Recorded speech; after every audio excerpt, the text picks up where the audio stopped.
Hanggang ngayon po, hindi pa ako nagigising ng aking anak. Para po sa aking anak.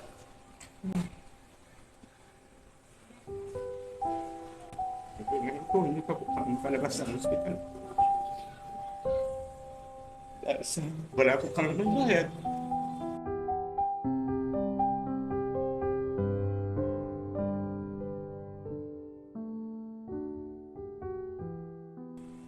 Ayan, sa mga ano po, mga mabubuting loob po dyan. Ayan. Kung wala po kayo maitulong, share nyo na lang po para po maparating sa mga vlogger na tumutulong po sa ganitong sitwasyon. Ayan, may meningitis po si Baby Rian. Hindi po siya nagigising. Pero po ano po, gumagalaw naman po yung katawan niya pero hindi po siya nagigising talaga. Ayan, ito lang po yung nagsisilbing pagkain niya po sa araw-araw. Dito po daluyan niya ng pagkain. Hindi po. Ayan po yung bill nila. 165,000 pa po. Dapat January 4 ipag-discharge na po nila. Kaso wala pa pong pera nga. Tapos hindi pa rin po nagigising si Baby Rian. 1 year old pa lang po si Baby Rian.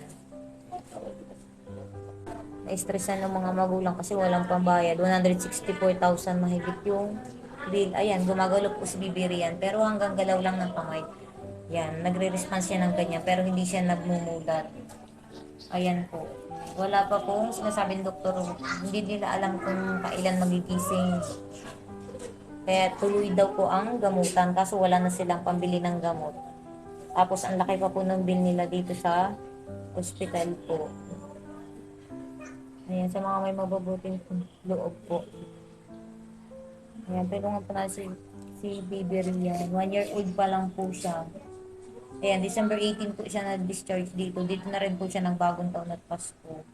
Silang mag-anak.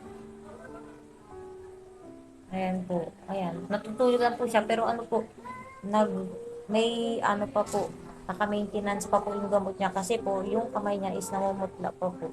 Namumutla pa yung mga kamay po at paa ni Biberia. Nalalamig pa po. Ayan, kulang pa sa dugo.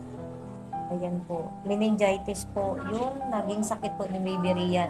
Nagsimula lang po siya sa 4 na araw po na lagnat. And then, ano po, na-findings po ng doktor na meningitis daw po yung sakit ni Baby Rian. Ayan, sa mga mabubuting loob po dyan. Ayan.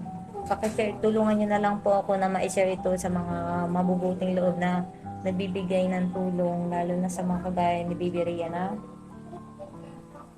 may sakit po. Nanawagan po ako sa mga taong may mga lugbuting puso para po sa aking anak.